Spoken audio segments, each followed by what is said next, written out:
So this video is going to cover how to create a diagram of the weaving pattern of this basket using Adobe Illustrator.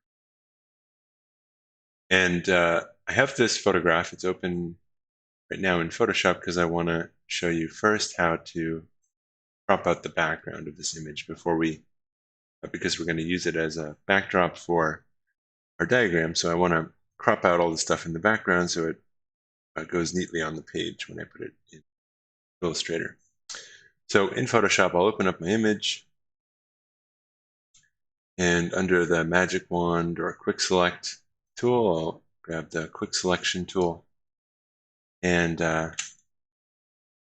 again, I'll use that to select the thing that I want to crop out from the background,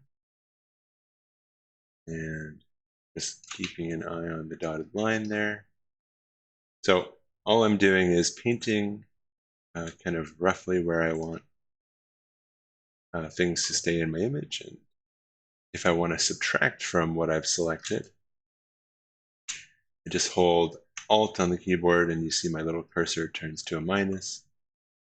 Again, I can also hold Alt, right click and drag, change my brush.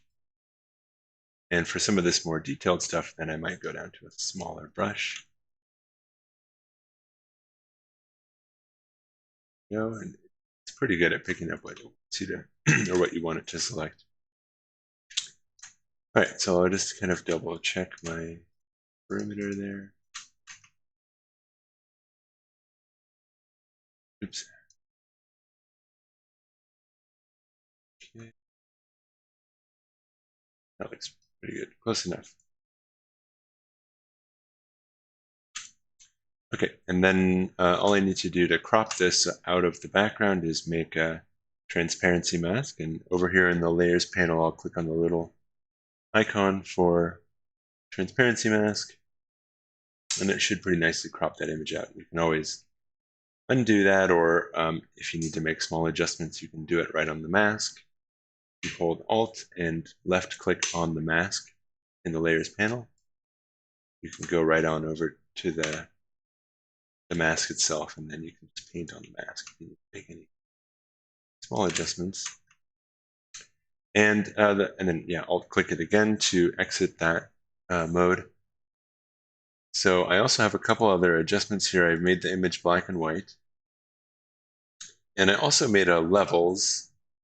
So under the adjustments in the layers panel, there's these four that kind of deal with brightness and contrast. And I made a levels, and that actually enables me, what I want to do with this image is kind of reduce the contrast so that it's not hard to understand as a backdrop to my diagram. So you just play with those sliders to kind of balance out the lights and darks and get something that's clear but not too distracting. And then the big thing is I want to save this now as a file called PNG. I'll go to File, Save As, and under Save As Type, I'll select .png. And what that does is you can see the kind of checkerboard background in Photoshop. It will save my image so that there's no background. And that makes it easier to layer it with other images in other software. So now I'll go over to Illustrator and open up that image. And so this is Illustrator. Illustrator is in many ways similar to Photoshop, but it's used for what's called vector artwork. So Photoshop primarily deals with like pixels, editing photographs, and Illustrator is better for like lines and shapes and outlines and stuff like that. So useful for diagrams. So I'll go over here and I'll click Create New.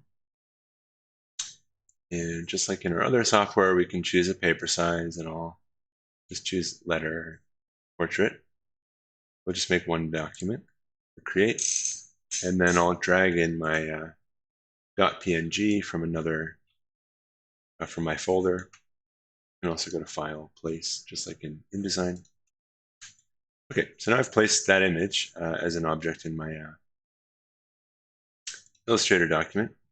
And just to demonstrate what I'm talking about, if I were to draw a shape over here on the left, so I've drawn a shape, a rectangle. Now this shape has, if you look at the swatches on the left-hand side here, all objects in Illustrator are kind of defined by what we call vectors, which are basically lines or like pathways. So for example, this shape, which is a rectangle, has 3 edges and it has a series of points at the corners. And so on the left, you see these swatches. Those are appearances that are applied to both the line itself and what's called the fill, or the space inside the outline. So if I draw just a line like that, I can change the color of the fill, and I'll just use the color panel over here with the, it's actually called stroke and fill. So if I want to change the color of the line, I want to change the stroke of the line. So I can change it to red like that, kind of orange. And so I could do the same to this, change it to like an orange color. And then you see my outlines change to orange. I can also change the thickness of the outline. And I will do that in a panel called stroke, which you have right here. Again, all these panels are under window. There's color, there's stroke. And we can change the stroke weight, and that changes the thickness of the line. That applies both to the closed shape and the single line. But with the closed shape, I can also apply properties to the fill, or like the inside of the shape. So over here on my swatches, I'll click on the fill, or the little square that's behind the outline, and then I can change the color of that separately. And you can see there that the outline is colored in differently than the fill. And I can also turn on or off either one of those. So if I click on the bottom here, this little white square with a red line through it, I can clear the fill, and I can also clear the stroke.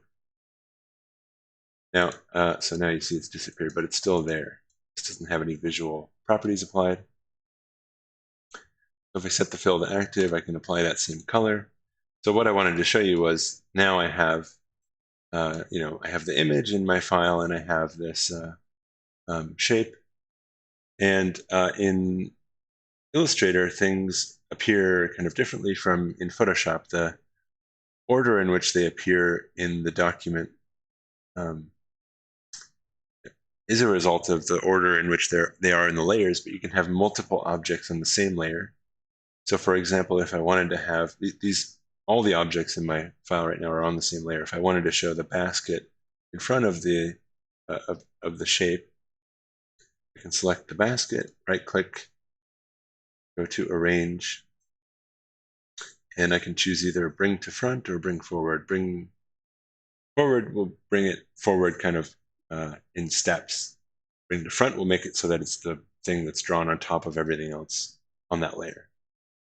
So if I click Bring to Front, you can see there that the cropped outline of the basket is appearing in front of my rectangle. So that's what a PNG does. That allows us to have kind of an irregular background to an image. And transforming these things works much in the same way that it does in Photoshop. So every time I select an object, I can move the grips. I can hold Shift to keep it proportional. I can hold Alt to scale it around a center point. All right. And so what I want to do is draw over my image of my basket and kind of bring out the lines, bring out a couple of the lines, and kind of illustrate how the weaving pattern is working in this basket. So I have a whole bunch of tools for drawing lines and stuff like that over here on the left. So one of them is obviously to draw straight lines, but I can also draw with something called the pen tool. So with the pen tool, I have two options. I can simply click and create kind of like a polyline, like a series of individual line segments that are connected. And then I just hit enter to finish drawing a line if I wanted to start a new line. And this, again, is a shape that has individual lines, and it also has like points.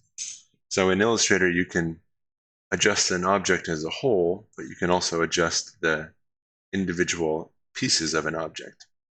And so up in the left, there's two selection tools. One of them is a little black arrow, one of them is a white arrow. You can see one of them is selection, one of them is direct selection. If I click on direct selection, you can see the object changed, and now I have like these what are called anchor points, the points at the connections between the line segments. And if I click on one of them, you see it goes from like white to kind of filled in, which means I've selected it. And then I can actually move that anchor point. So I can adjust the way this object is drawn. If I want to select multiple, I can hold Shift.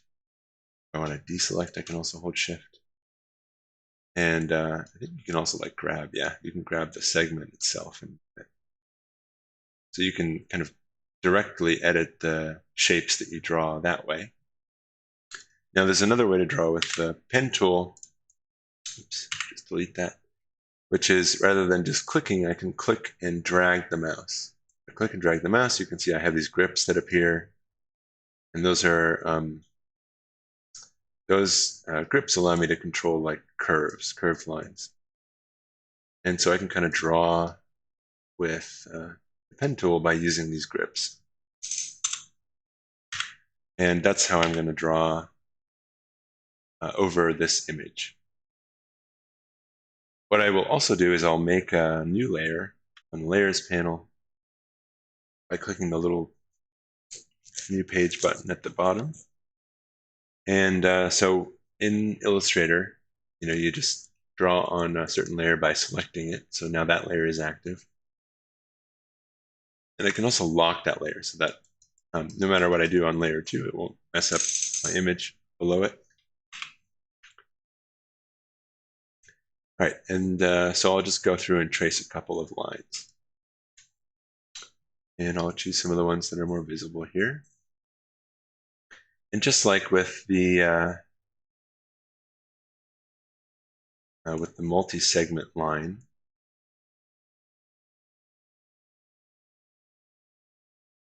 I can adjust not just the placement of the points, but I can also adjust these grips that you see.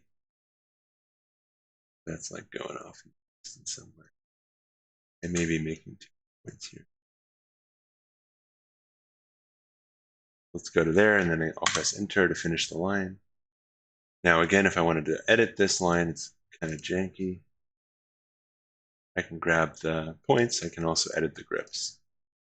And the grips will, change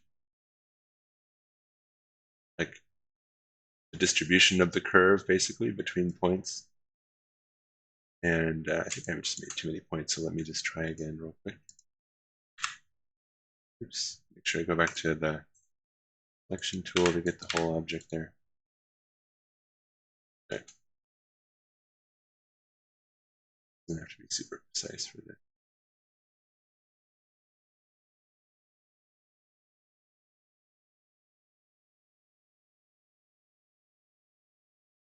Okay, and you just kind of play with it until you get something you want. And just like with the straight line segment, I can change the weight of this line, and I can also change the color of it. And there's a couple other ways I can play with this line. One of them is if I go to Object, and let's see.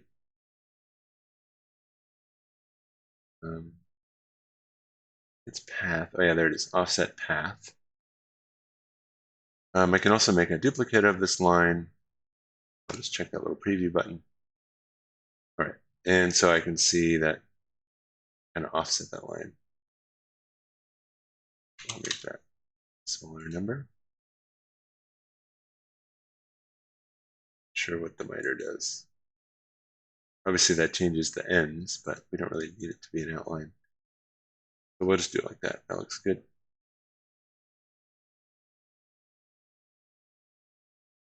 So I've created a new object based on the original. And actually, if I don't want both of those lines, I can just delete the points I don't want.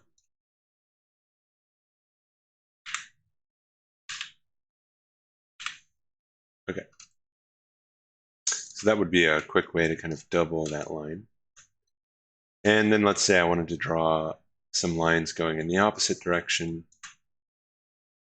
Again, I could use the pen tool.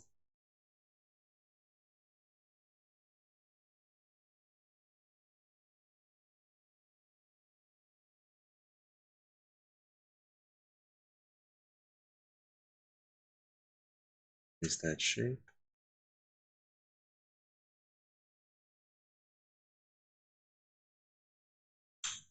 Okay. And this one I could apply different properties to.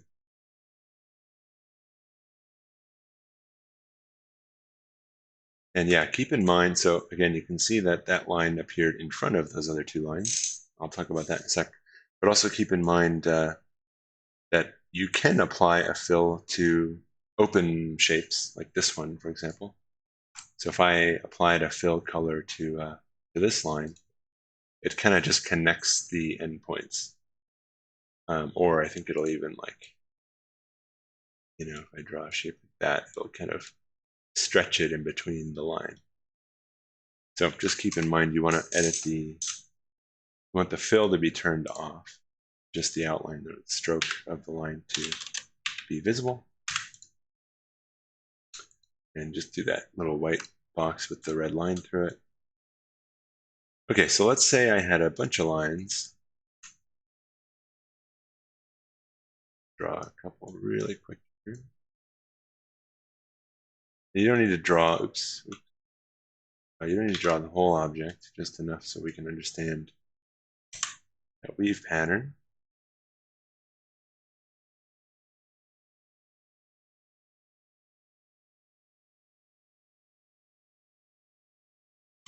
And it starts to get kind of confused up there, but so to illustrate how we might show how one line goes over another, obviously I can start to arrange them in terms of layers, but that gets pretty complicated pretty quickly if these are continuous line segments. So another thing I can do is once I've drawn a line, I can separate it into segments. And I'm going to separate it kind of at the points where you see it, go above and below other lines. So for example, I'll trace another line here really quick.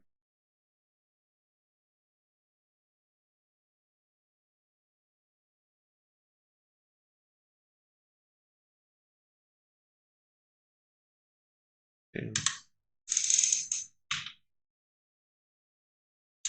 So obviously this line goes above those other two lines, other four lines, right there, but it also goes below in other places. So in order to separate this single line into multiple segments, I can use the cut tool.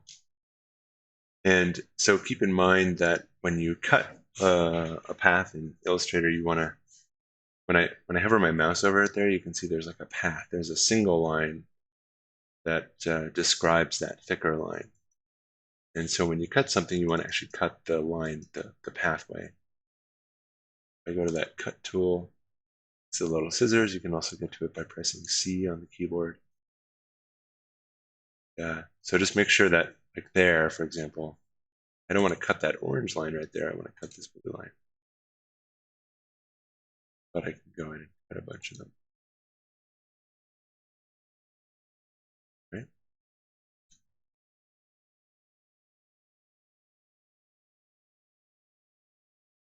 Okay.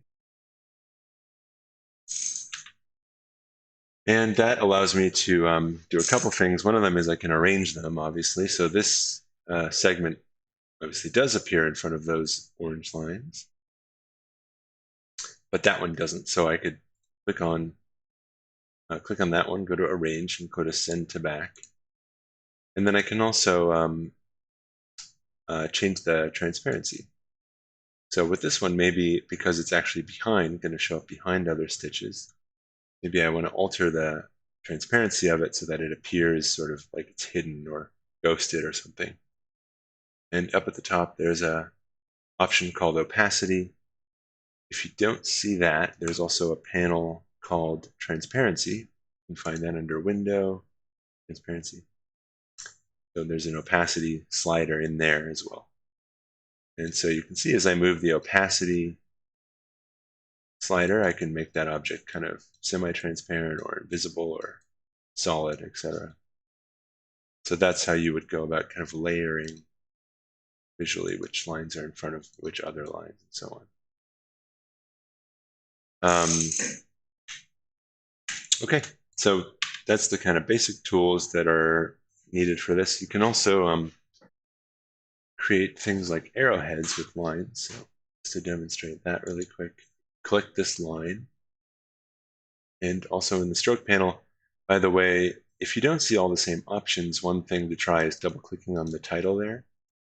And you can see that'll change like how many different options you see in that panel. Double click.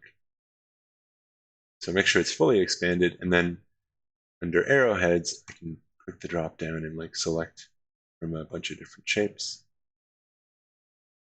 And see an arrowhead appeared there. I can then alter the size of that. Scrolling with the mouse wheel there. And I can even like switch it from one end to the other if I got it wrong side. Okay. And when you're done, of course, save the file as an Illustrator file so that you can go back and edit it if you want to. Or you can, and you should export it as another file type, either a PDF or JPEG. If I go to File, Export, hold on one second.